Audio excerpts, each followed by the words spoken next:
आपने कभी खिलाया ही नहीं तो क्या कैसे कोई बोले। आप खा खा करके स्वयं मोटा गए, लेकिन कभी आप लोगों ने खिलाया। आर्य समाजी, देखिए आर्य समाजी कभी अकेले नहीं खाता था, 25 किलो, लेकिन ये संगत का असर है। अगर आप इधर होते ना तो ये नहीं करते।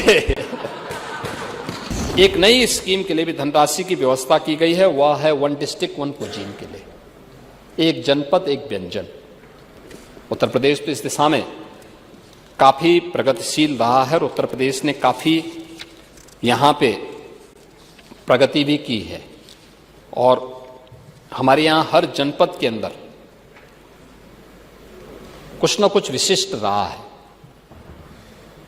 कौन नहीं जानता है, बचपन से हम लोग जानते रहे हैं कि मेरठ की रेवड़ी और गजक के बारे में, हाथरस की हींग के बारे में, हापुड़ के पापड़ के बारे में, इलाहाबाद के अमरूद के बारे में, बलिया के हलवा के बारे में, यानी ये सभी चीज, जौनपुर की इमरती, हाँ आपने कभी खिलाया ही नहीं तो क्या कैसे कोई बोले। आप खा खा करके स्वयं मोटा गए, लेकिन कभी आप लोगों ने खिलाया। संकल्प ले लिया है आपने, कहा था आर्य समाजी, देखिए आर्य समाजी कभी अकेले नहीं खाता था, 25 किलो, लेकिन ये संगत का असर है। अगर आप इधर होते ना तो ये नहीं करते।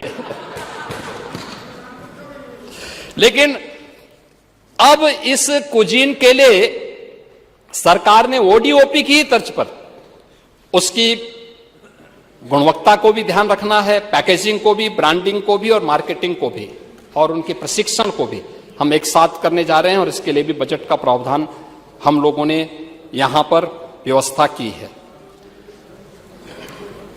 मैंने इसके बारे में पहले ही बताया है, महिला उद्यमिता सशक्तिकरण के लिए भी हम लोगों ने यहां पे काफी, उसमें पहले से हम लोगों ने इसके बारे में बात की है।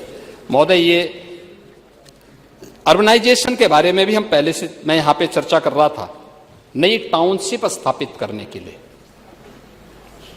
उत्तर प्रदेश जैसे राज्य में 25 करोड़ की आबादी, और हम लोगों ने बजट में इसके लिए व्यवस्था की है कि अगले 5 वर्ष में 100 नई टाउनशिप विकसित करने का हमारा लक्ष्य है। 100 नई टाउनशिप प्रदेश के अलग अलग जनपदों में इसको स्थापित करेंगे।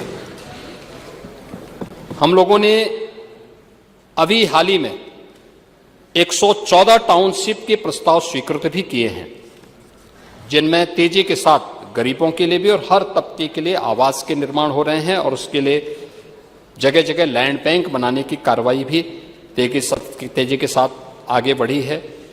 भारत सरकार की जो compliance reduction and deregulation policy के अंतर्गत जो महत्वपूर्ण घोषणा है, अब तक होता क्या था, एक गरीब छोटा सा मकान बनाता था तो लोग जाके उसको परेशान करते थे। हम लोगों ने तय किया है कि 100 वर्ग मीटर तक आवासीय एवं 30 वर्ग मीटर तक व्यावसायिक भूखंड पर केवल पंजीकरण करने की आवश्यकता, उसको नक्शा पास कराने की आवश्यकता नहीं है। वो अपना केवल पंजीकरण कराए और घोषणा करें कि इससे ज्यादा नहीं है, कोई उसको परेशान नहीं करेगा। अगर परेशान करेगा तो कार्रवाई होगी। आपके मोबाइल पर तुरंत आएगी ब्रेकिंग न्यूज, स्क्रीन पर सबसे पहले दिखेगी बड़ी खबर, देश दुनिया की हर खबर एक जगह। अब आपके मोबाइल पर तुरंत फटाफट इंस्टॉल कीजिए न्यूज नेशन ऐप और रखिए खुद को अपडेट।